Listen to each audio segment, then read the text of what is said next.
Salut les gars, j'espère que vous allez bien. Aujourd'hui, vous l'avez vu dans le titre, on est là pour parler de ça. Et ouais les gars, on est là pour parler des bras. Comment est-ce que j'ai fait pour passer de ça à ça? Clairement, les bras, c'était mon point faible principal sur mon physique. Et aujourd'hui, je vais vous expliquer comment est-ce que je les ai rattrapés et donc comment vous allez pouvoir les rattraper. Donc, pour commencer, si on veut parler des bras, faut comprendre qu'est-ce que ça désigne. Parce qu'on parle des bras comme ça, oui, et ben, qu'est-ce que c'est réellement? Les bras, c'est composé de deux muscles, le biceps et le triceps. Le triceps prenant la majeure partie du bras, étant donné qu'il y en a une partie à l'intérieur, et le biceps, qui est ce qu'on voit tout de suite quand on regarde le biceps. Là, vous voyez, j'ai mon biceps direct, mais qui, en réalité, sur le volume général du bras, est moins important que le triceps. Votre biceps, il est découpé en trois parties. Vous avez le biceps brachial, qui est vraiment le muscle en lui-même dont on entend parler quand on parle de biceps, qui est découpé en deux chefs. Vous avez le chef long, qui est vraiment l'intérieur, et le chef court, qui est plus vers l'extérieur. Donc il est un peu coupé en deux, votre biceps. La deuxième partie de votre biceps, ça va être le brachial antérieur, qui est vraiment la boule un peu sur le côté. Et ensuite, en troisième partie, vous avez, comme montré sur le dessin, le brachioradial, qui est en fait sur votre avant-bras. Votre triceps, comme le biceps, va être découpé en trois portions. Cette fois-ci, on va vraiment rester autour du bras et on va pas trop s'éloigner sur les avant-bras. Et ces trois portions, pour la première, ça va être vraiment le chef long. Donc, comme sur le dessin, vous le voyez juste à côté. C'est vraiment cette partie-là qui fait un peu le fer à cheval, vous voyez. Ensuite, vous avez, j'en profite, le chef latéral qui est juste ici.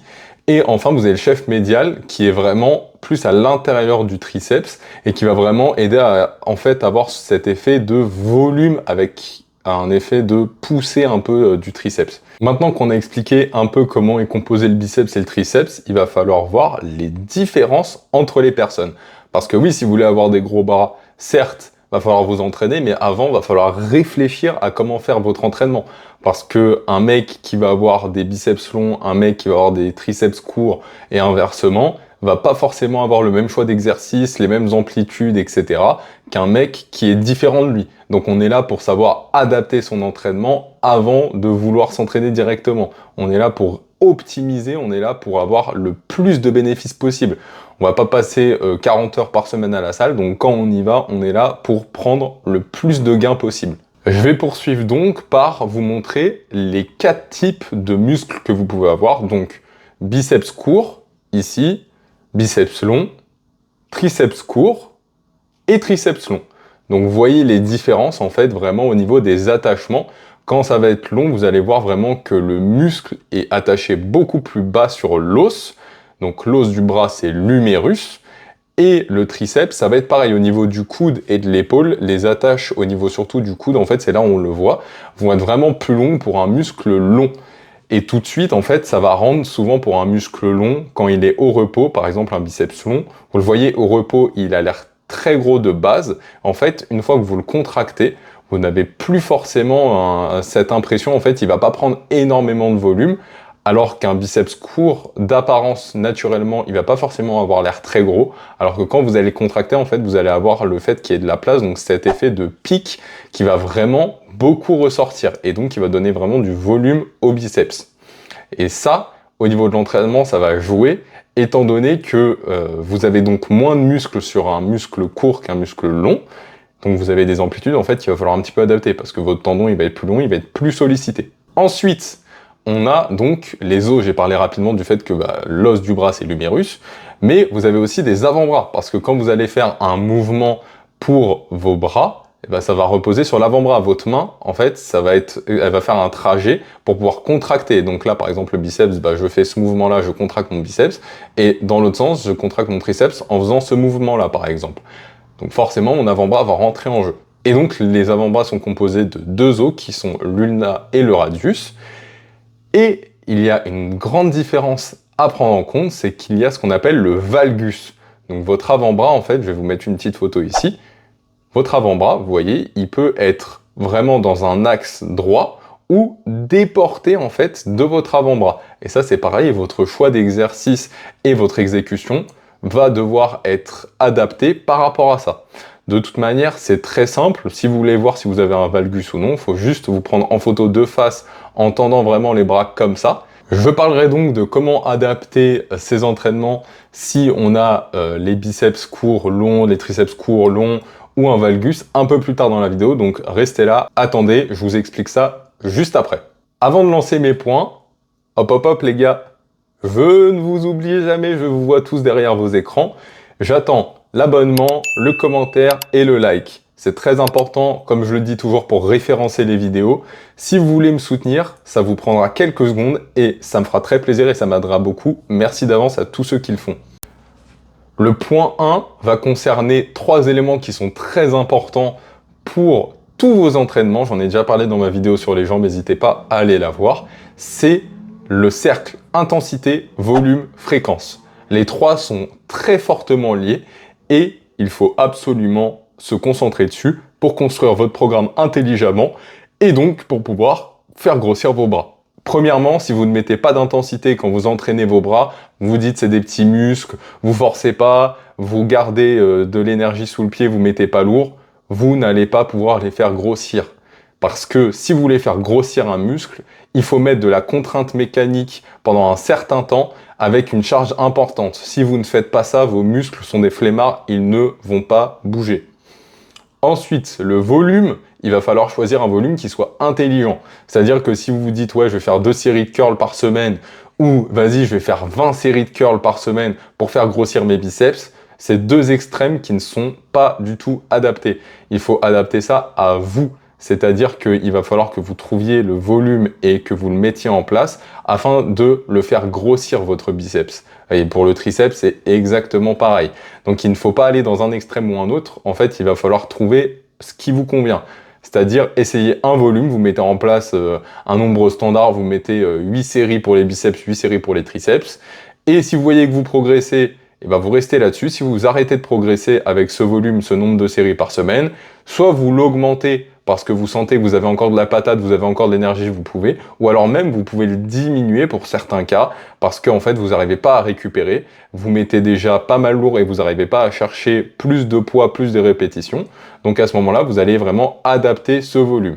Et troisième point lié au volume, ça va être la fréquence. C'est-à-dire que si vous faites une séance bras dans la semaine, c'est pas du tout assez, vous êtes là, en fait, votre biceps, vous faites 4 séries de curl supination, 4 séries de curl marteau, vous faites après 3 séries de curl pupitre ou je sais pas, et après vous faites je sais pas combien de séries pour les triceps. En fait, je vous explique, au bout de 5 séries pour les biceps et 5 séries pour les triceps, vos muscles, ils seront morts. Après, ça va être juste de la congestion, ce sera pas intéressant.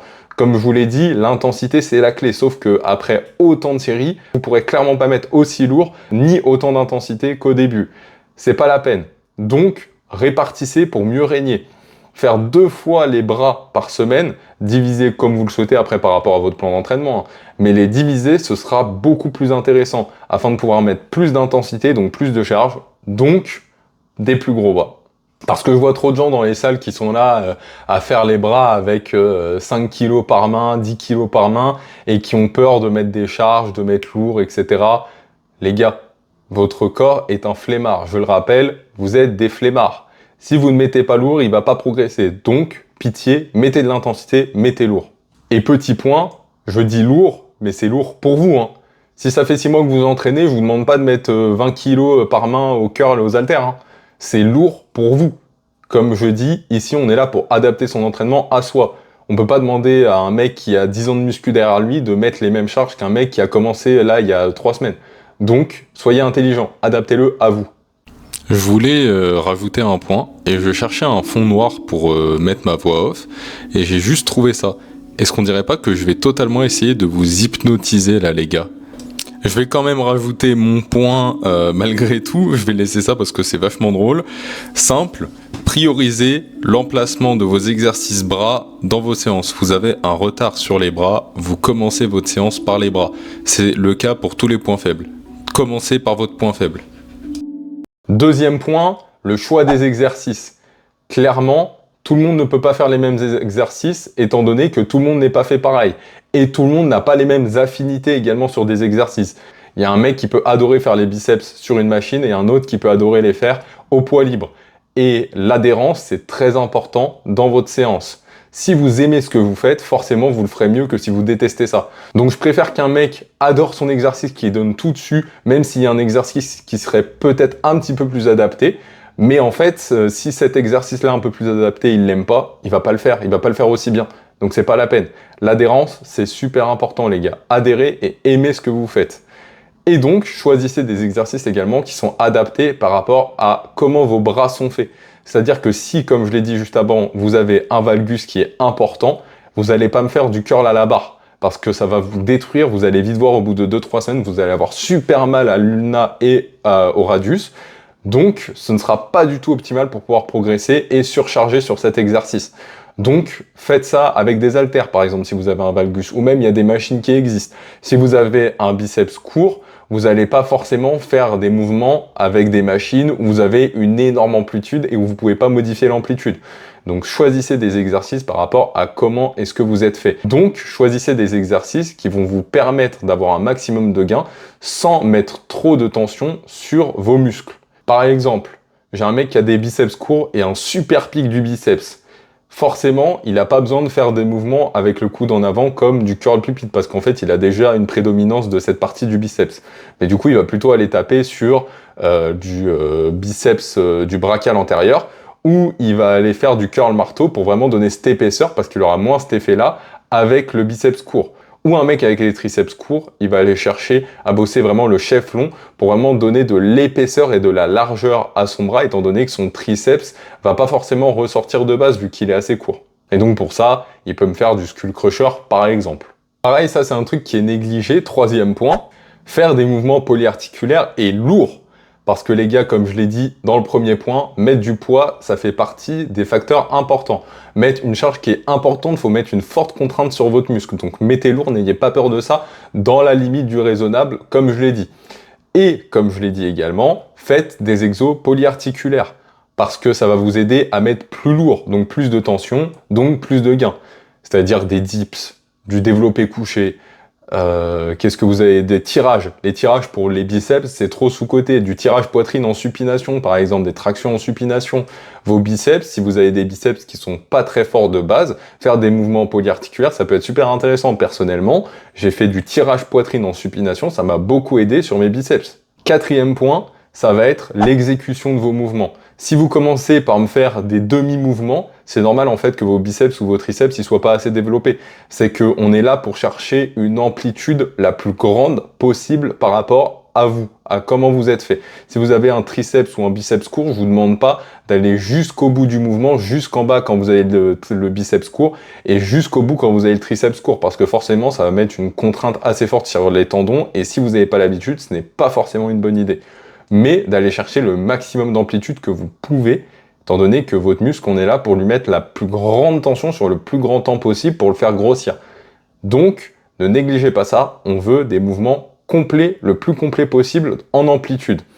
Ensuite, deuxième chose, il y a quelque chose qui est assez peu fait sur les biceps et qui m'a vraiment aidé à les rattraper. Et je vous conseille tous de le faire si vous galérez à bosser vos biceps, c'est vraiment le fait de monter vos coudes quand vous finissez votre curl en fait.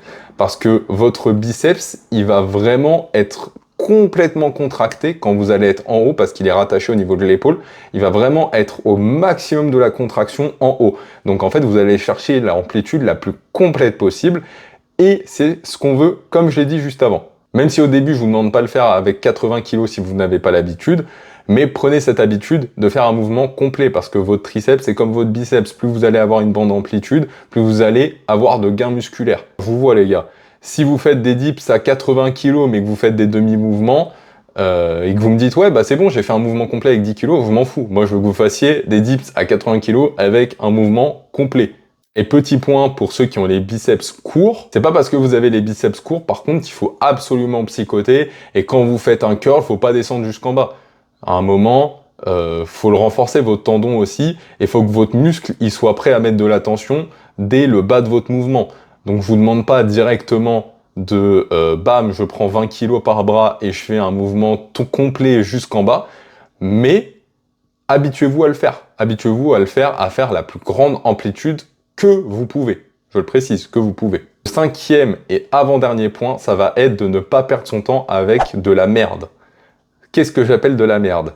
C'est simple, c'est tout ce qui est dégressif, drop set mécanique, etc. En fait, ces techniques d'intensification, elles peuvent être bien si ça vous fait plaisir, vous me faites un petit drop set de temps en temps, ceci, cela, machin, j'ai une bonne congestion. Mais déjà, de 1, vous allez quand même pas mal congestionner dans vos séances. Et en fait, de 2, pourquoi est-ce que je dis ça? Parce que ça va vous ajouter du stress métabolique qui n'est pas réellement intéressant et qui ne va pas vous faire prendre de muscle. Parce que oui, sur le moment, c'est cool, c'est agréable, j'ai une congestion, mais ça ne va pas vous faire prendre du muscle. Ça a été prouvé par plusieurs études. Le stress métabolique, en fait, vous l'atteignez déjà largement avec vos mouvements et avec vos charges si vous mettez lourd et de l'intensité. Et en fait, ça va venir rajouter un stress métabolique en plus qui n'est pas intéressant et même parfois, s'il est trop élevé, qui va être contre-productif et dont vous n'allez pas récupérer. Utilisez ces choses-là, dégressives, drop set mécanique, etc. avec parcimonie. Très important, si ça vous fait plaisir, que c'est votre dernier exercice, pourquoi pas? Vous êtes sur votre deuxième exercice, il y en a encore 2 à faire derrière, vous allez vous fatiguer pour rien et ça ne va pas du tout être productif. Et comme je l'ai dit, on est là pour être productif. Donc ça, c'est une erreur un peu de débutant. C'est vous êtes là, vous faites vos séries de curls, machin, vous faites les bras et en plus vous faites des drop sets à n'en plus finir. Ça va pas vous aider à prendre des bras, les gars, clairement. Et dernière chose que je voulais aborder, c'est le rep range. Ça aussi, super important, c'est ne pas faire des 15, 20, 30 reps. Les gars, les muscles de vos bras, c'est comme les muscles du reste de votre corps. À partir du moment où vous faites 5 à 15 reps, voire 20, allez, si on est généreux, vous allez avoir une stimulation optimale. Ça sert à rien de partir sur des trucs vraiment énormes et il faut pas avoir peur d'avoir un rep range qui est assez bas, entre guillemets. Donc vous faites du 6 reps, 8 reps, machin, bah c'est très bien les gars. Comme je l'ai dit, on veut mettre lourd, donc si vous voulez mettre lourd, vous voulez mettre de l'intensité, vous pouvez pas maintenir ça sur 20, 30 reps. Hein.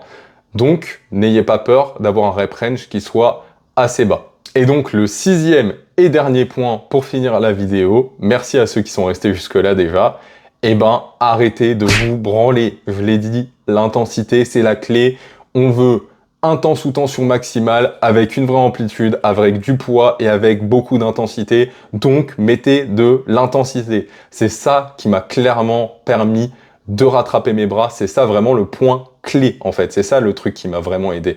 En plus de faire une amplitude complète, c'est vraiment de charger à fond, de mettre le plus de poids possible sur mes mouvements, de pas avoir peur de faire des 6 répétitions, même des fois des choses comme ça, des rep range assez bas. On est là pour mettre de la charge, on est là pour mettre du poids, on est là pour mettre de l'intensité, pour y aller à fond. Donc arrêtez de croire que vos bras, parce que c'est des muscles qui sont assez petits par rapport au reste de votre corps, et qu'il ne faut pas mettre de l'intensité. Il faut y aller les gars, il faut se donner. Je vais faire un récapitulatif qui va conclure cette vidéo. Le point numéro 1, comme je l'ai dit, c'est ne pas négliger le volume, la fréquence et surtout l'intensité. Le deuxième point, ça va être d'avoir un choix d'exercice qui soit intelligent et adapté à vous.